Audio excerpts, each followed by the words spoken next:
Hello, and welcome to History Through Fiction, the podcast. I'm your host, Colin Mustful, and today I'm delighted to be joined by Marthese Fenech, author of the Siege of Malta trilogy series. Welcome. Hi, thank you so much. I'm happy to be here. So I'd like you to actually just start with telling us about Malta. I'll be honest, I know very little about Malta, its history, its current situation, so just kind of fill me in if you could.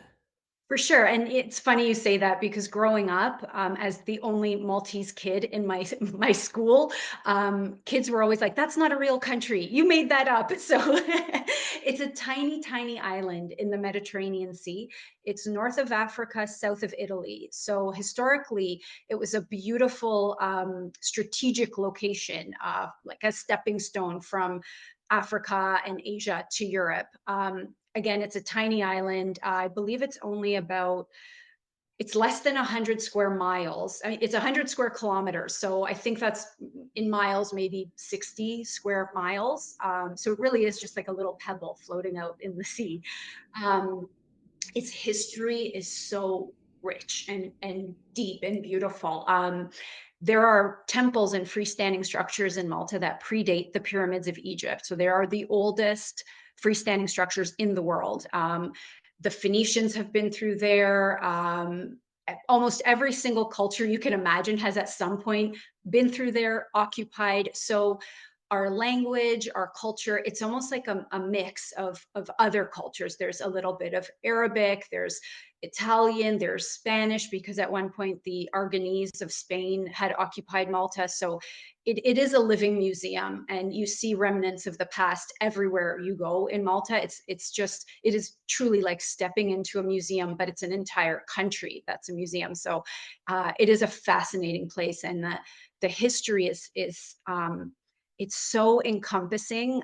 You can't be at a place in Malta and not see something that's 5,000 years old, or even 400 years old, which I guess by world history standard isn't really that old. But it is truly a fascinating place. So history buffs would love a visit to Malta, I think. I'm curious to know now more about the historical context of your novel, which takes place in 16th century Malta. So, what forces were at play during your series? So as I mentioned, it was a strategic location. So it was coveted by many different rulers because of where it was. And so back in the early-ish 1500s, the Hospitaller Knights of St. John had occupied Rhodes, which is a Greek island, and they kept basically picking fights with the Ottoman Empire. They'd go back and forth. So the Ottoman Empire would mess with their shipping lanes, the Knights would mess with the Ottomans, and on it went. And finally, Sultan Suleiman, who was the Ottoman Sultan at the time, said enough is enough. We're getting rid of these, pests. So they invaded Rhodes in 1522, and after a very long siege, they ended up ousting the Knights of St. John, but they let them leave with all of their relics. It was sort of a peaceful armistice.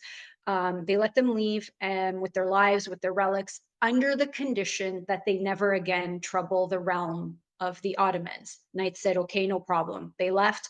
They kind of wandered the Mediterranean for a while. They found a home briefly in Sicily. And then eventually the king said, you know what? Take Malta. You can have Malta. Just, protect the people, but, it's yours now. So the Maltese are like, oh, okay. So we have these new rulers that weren't invited here. And so the Knights went over and they occupied Malta. Absolutely, they brought with them many benefits. So, they built a really kind of state of the art for the 16th century hospital. They brought, cultivating techniques, and they did bring a lot of knowledge with them. But they also expropriated the houses of the Maltese so that they could build, their own buildings and what have you, and fortresses. So the Maltese were sort of like, this is good, but it's not really good. This is kind of annoying. The Maltese were sort of oppressed. They couldn't speak out against the Knights. So their rule, it can't be seen in only one light. It can kind of be seen as good, but also not so good for the locals, as is often the case when there's an occupied space.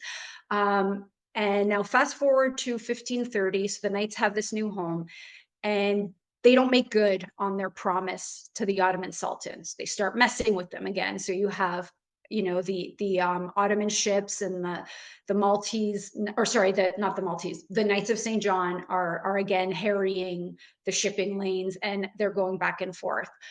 In the midst of all this, you have corsairs from North Africa that are constantly raiding the Maltese Islands for slaves. So they do these kind of lightning raids where they would just come in, take people, and take them back to North Africa. These people were loyal to the Ottoman Sultan. So it was kind of like the Ottoman Empire against Malta at this point, because that's where the Knights made their headquarters. Um, so that kind of lays the historical backdrop of what was happening. And as ever, it's the civilians, it's the peasants, it's just your local people that keep getting caught up in all of this. Again, as we see kind of playing out in today's world. So that is a lot of very interesting history, but of course you're writing historical fiction. Can you talk about now the characters you created to make this history real for readers? Right. And I think that's such a good point, because what I think one of the keys in writing historical fiction is to not throw history at a reader, so that they feel like they're reading a textbook. You kind of tease it in. You give it enough to add authenticity, but pull it back so that it's also entertaining. And my focus are two specific families, so both of which are fictional.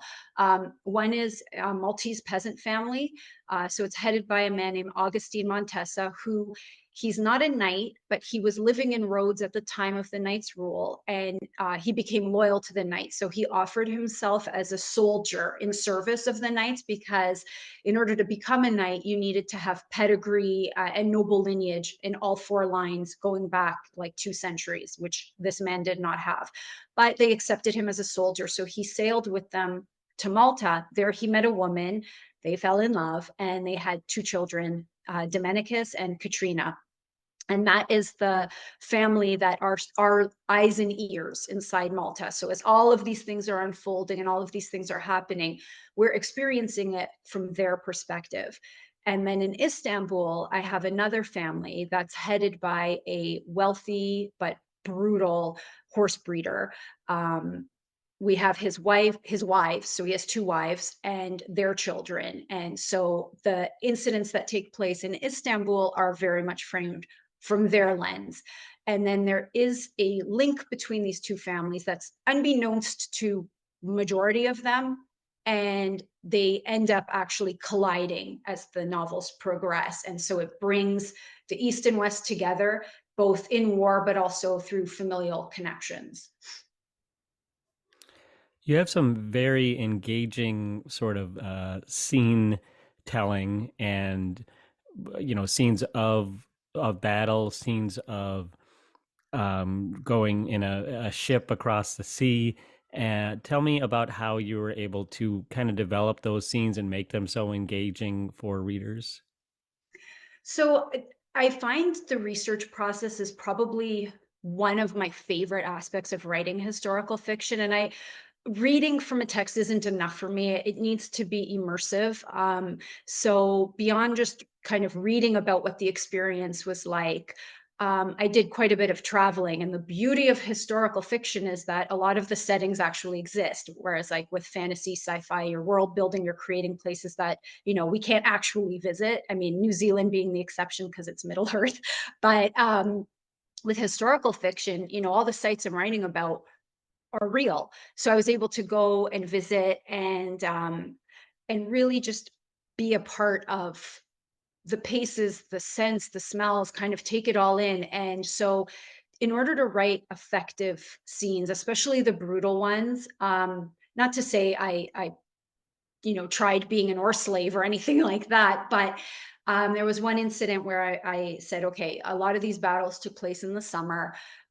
Malta is extremely hot. It has that kind of Middle Eastern temperature in the summer.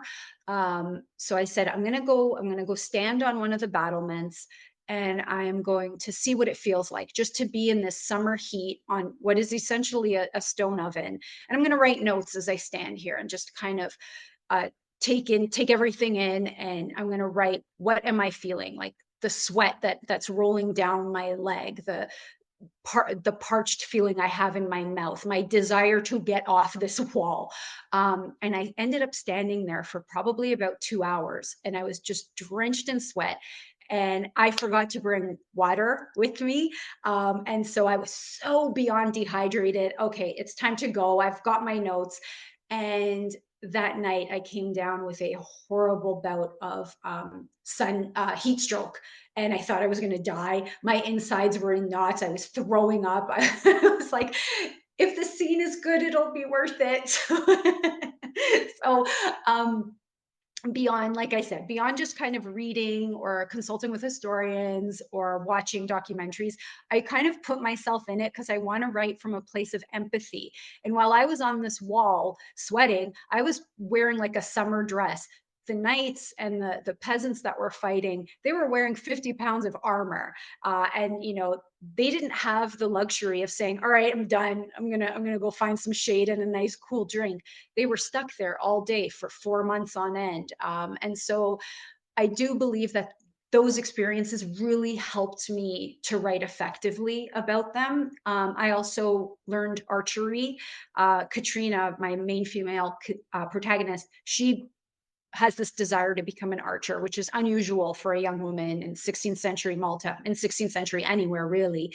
And so I said, okay, if I'm going to write effectively about this young lady, being an archer, I should probably learn how to do it. So I ended up taking a few courses, and ended up becoming a certified archery instructor, totally by accident. I have no business teaching anybody archery, but I do have that qualification. And then I would do things like paintball and archery tag, just to sort of give my sense a feeling of what it might be like to be pursued by people with weapons, the sort of anxiety, the tension.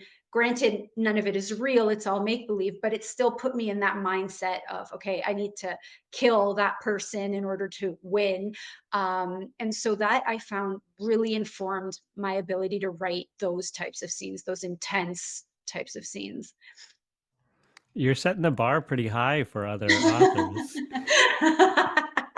Yes, please don't almost die to write a book. Don't do it. Take my advice. But I mean, that is some good, very serious dedication to your craft. Where do you think that motivation comes from for you to do those things, to make those sacrifices? I think I really want to do justice to the story. And because it's historical fiction, I feel like I owe my ancestors and the people who lived through that time, um, I owe them that level of dedication. Just having kind of seen what they went through and what survival was like, and here I am living this life of privilege. How can I write effectively and do them justice? So I thought, okay, let me put myself out there a little bit and really try to empathize with them and get to know them on a human level, so I can have readers understand these characters on that kind of same level I feel that I have a connection with them.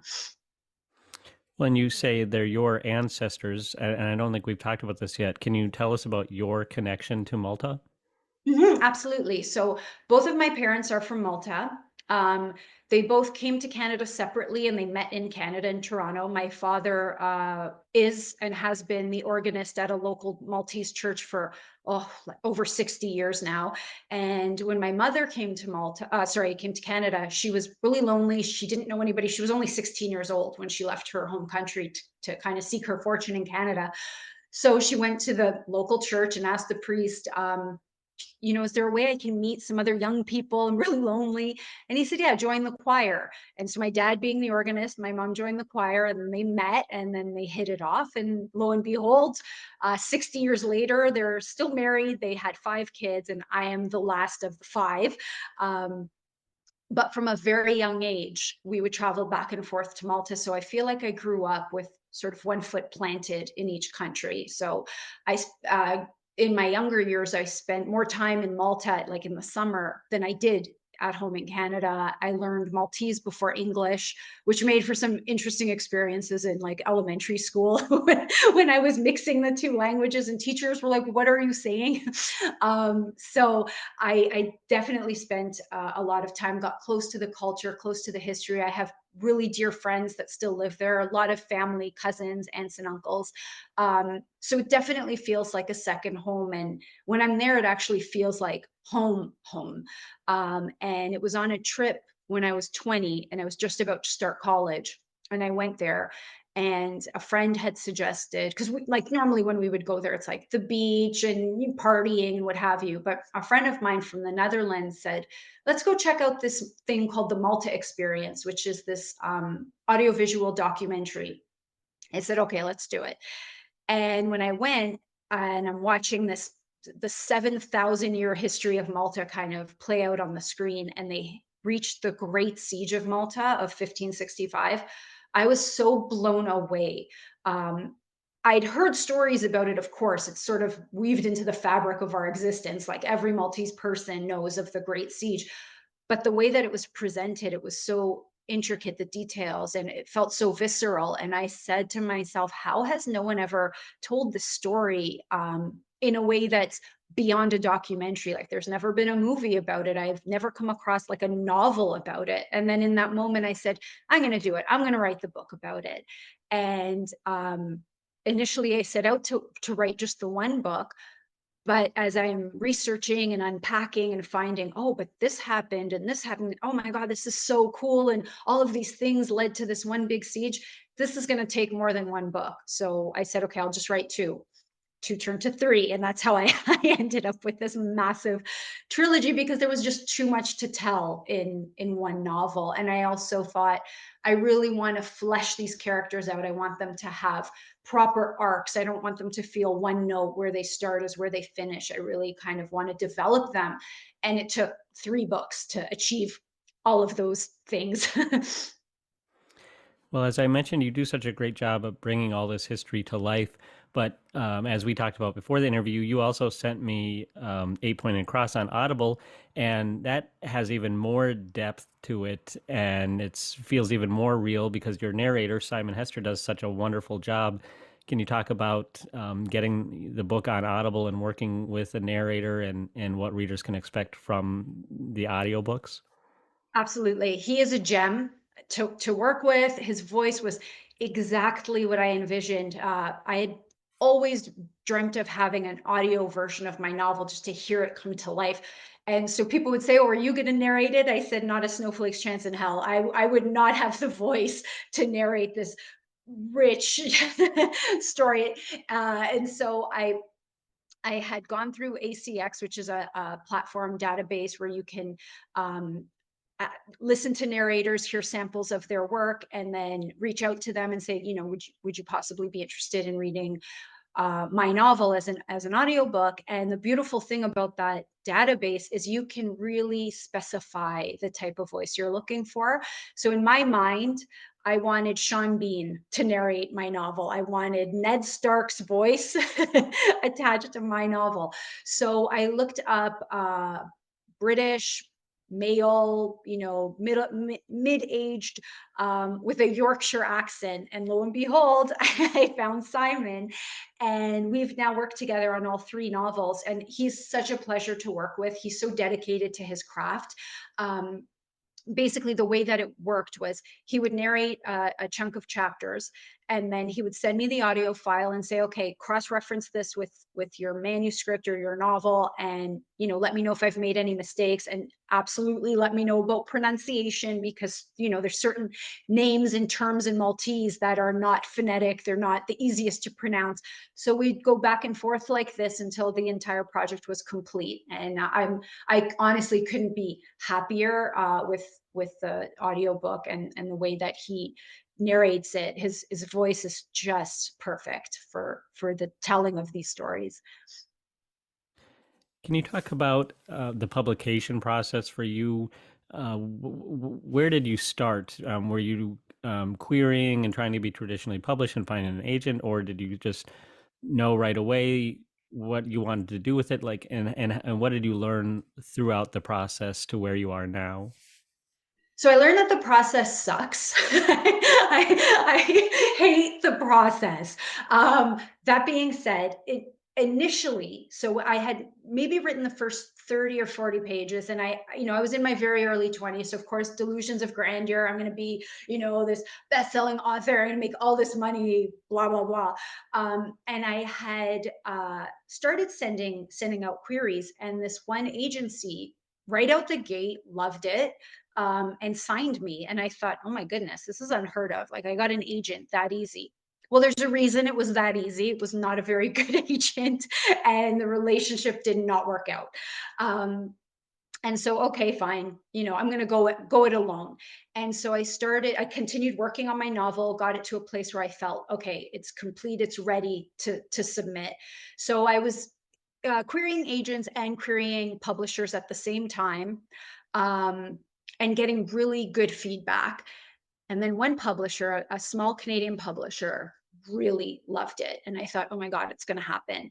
And I made it through all of the rounds, and they basically sent what I thought, or I guess misinterpreted, as a offer. So I told everybody, oh, my book's going to be published. And at the time, the place where I was working took me out for a celebratory lunch, and it was so great. And then, but a week later, the publisher wrote to me and said, yeah, so our head of marketing isn't sure how to market this. So sorry, we're going to pass. Oh, that wounded me deeply, because not only was I crushed that I had gotten my hopes up, but I told everybody. And now I had to relive that awful moment again and again and see, so it didn't work out. So it didn't work out. And that was really soul sucking. So I learned, okay, say nothing until you have a hard copy in your hand, henceforth. Um, I ended up signing with another agent, and she got my manuscript into the hands of the big five. And again, feedback really good. I was traveling at the time. I was in Czech Republic, and she emailed me and said, one of the big five love it, and I'm feeling really good about this. And I was, again, elated. I didn't tell anybody this time, though I learned from the last time. But I was so happy. And anyways, I got back from my trip, and I arrived to an email saying, yeah, sorry, they're going to pass marketing. I'm like, oh my goodness, like, why is marketing such a problem? Um, Anyways, then I said, I'm gonna keep sending it out on my own. And then I found a small boutique publisher in Malta. And I was thinking, why didn't it occur to me to send it to a publisher in Malta? I mean, the Maltese love the story of the siege. Surely a Maltese publisher would be interested. And lo and behold, they were. And they did make me an offer. However, I had negotiated all this on my own without my agent. So I told her, you're definitely in for the deal if you want to be. And she said, if you sign with that publisher, you and I are done. I think she had her sights set on one of the big five. I said, okay, then we're done. I'm not going to wait around, 20 more years on the hopes and off chance that one of the big five will sign me, when I have a little boutique publisher offering me a contract right now. So I signed with them. Again, I didn't tell anybody. And 2 days before my wedding, my hard copy novel, published novel, arrived in the mail. So I was able to surprise everybody at my wedding and say, guess what, I'm published. So that was the journey with the first novel. It took a while. It started in about 2003, 2004, and then Eight Pointed Cross was finally published in 2011. So there was a lot of, ups and downs along the way, but I learned so much. I learned how to navigate the industry. I learned how to advocate for myself. And I'm not sorry for the way things went. And I was very proud to have a publisher that was Maltese. That meant a lot to me. And then when I had traveled to Malta the next summer, they organized a big book launch for me at a popular Maltese bookstore. So it was all in all, it was a really wonderful experience. And then with my second and third novel, they automatically just took it on. So that was a little bit easier than the first one. The first one, I think, for everyone is the most difficult, just getting your foot in the door. But I am a big advocate of the, like, boutique indie publishers. They're the ones that give you attention, treat you like a human being. They'll do a little bit of marketing for you. I find with the bigger ones, unless you're already a big name, they don't put a lot of effort into getting your name out there. So I am a huge advocate of the little publishers, definitely. Well, that was quite a story. I was not expecting Yeah. all that, but thank you for sharing. I think it's good for people to hear just what that process is like and what authors have to go through. And you definitely deserve to be a best-selling author if you're not Thank you. already. Thank you. I want to ask you about your website. It's very detailed. Tell me about the work you put into getting all those sources on there. And you also talk about working with historians. Tell me about, working with people to kind of even go deeper with your research. So with the website, I had a website previously that was just very sort of your basic website. And a friend of mine had a look at it and said, "This is terrible. You need a proper website if you want to be taken seriously." I was like, ouch, but okay. So I hired this amazing web developer who's based in he's based in the UK. He has since moved to San Francisco, which kind of makes sense because that's like where the tech seem to go. And he developed the website for me. But what was so wonderful about him is that he taught me how to update it, how to create blog posts for myself. So basically, I can totally manage my website now that he laid all the framework. So I'm really happy with my website. So I appreciate that you had a look at it.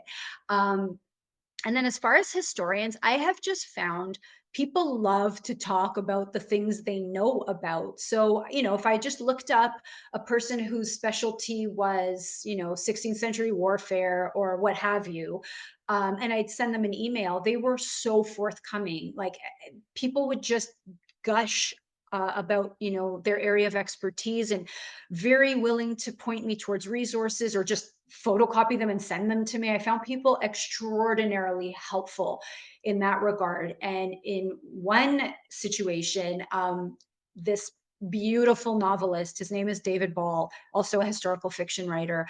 Um, just as I was starting to write my first book, his novel came out, and it's based on the siege of Malta. So I was devastated. I said, in all these years, no one's ever written a book about Malta. And now that I want to, somebody did, damn it. So I said, okay, let me read it and just see what I'm up against.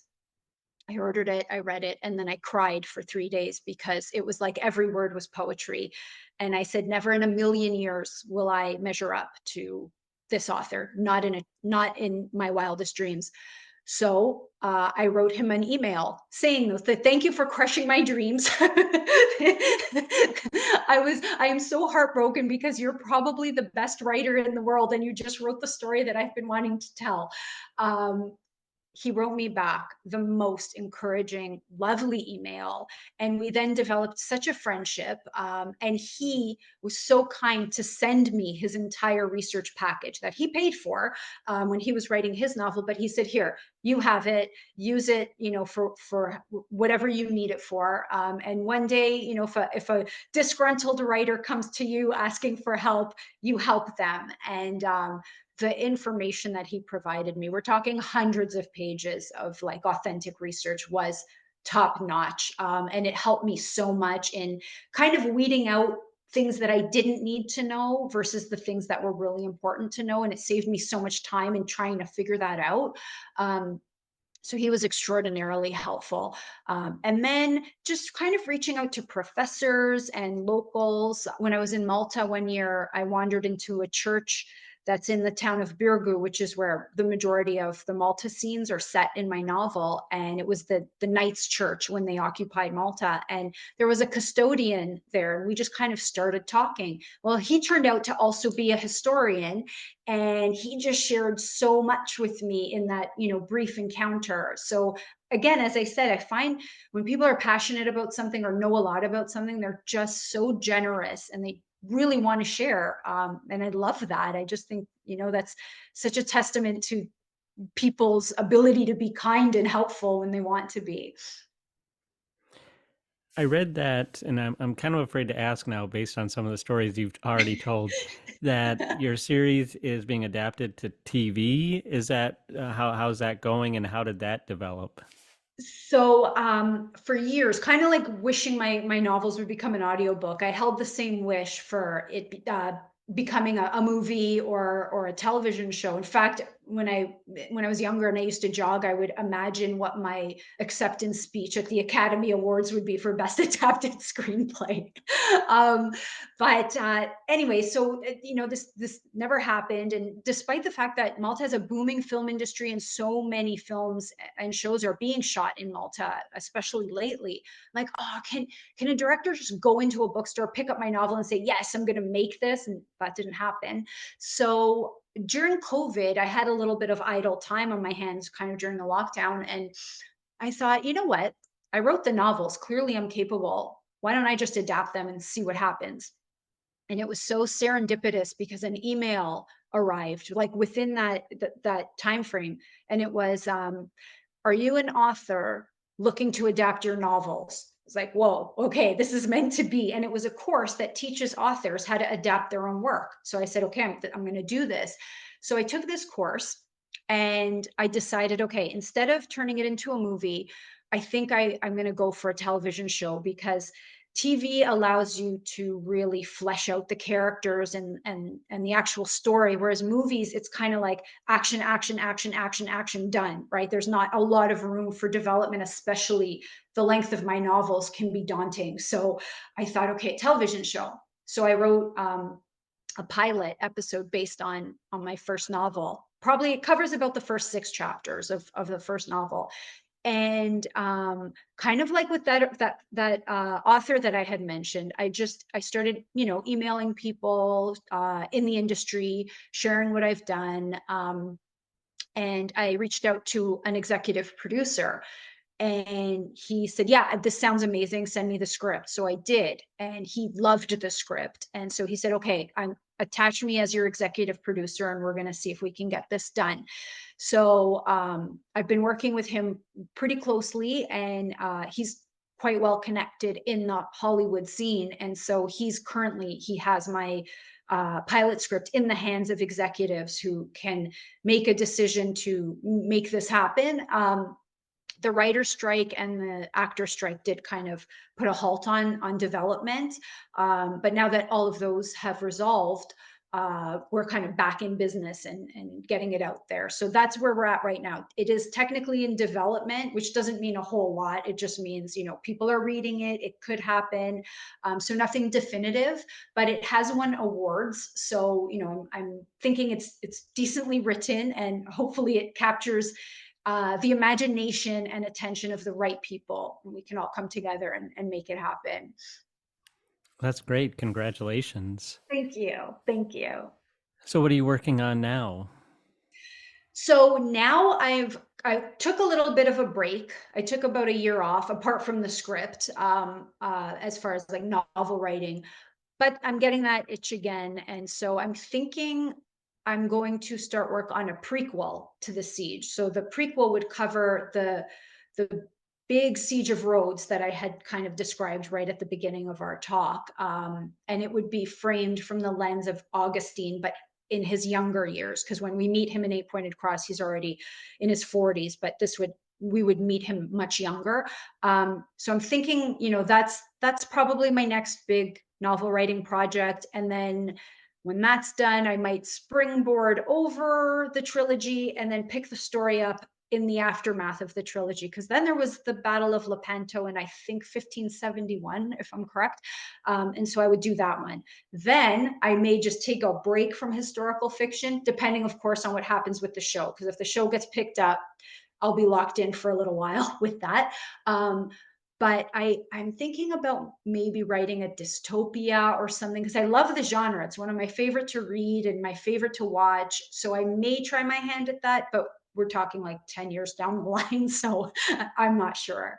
But yeah, so that's what I have my eye on right now. And I've been working pretty much full time as an editor these days. I used to teach high school, but I've all but left the profession because my editing business has become, so lucrative. I don't really need to teach anymore. And I love it because I can work from home, which is great. And I still get to teach because through editing, I'm teaching. And so that scratches that itch. Well, Martez, Mhm. congratulations on your series, the Siege of Malta trilogy. Congratulations Thank you. on just your persistence, your stick-to-itiveness, and just all the ups and downs. And I know you'll continue to release great work and enjoy great success. Thank you so much. I really appreciate it.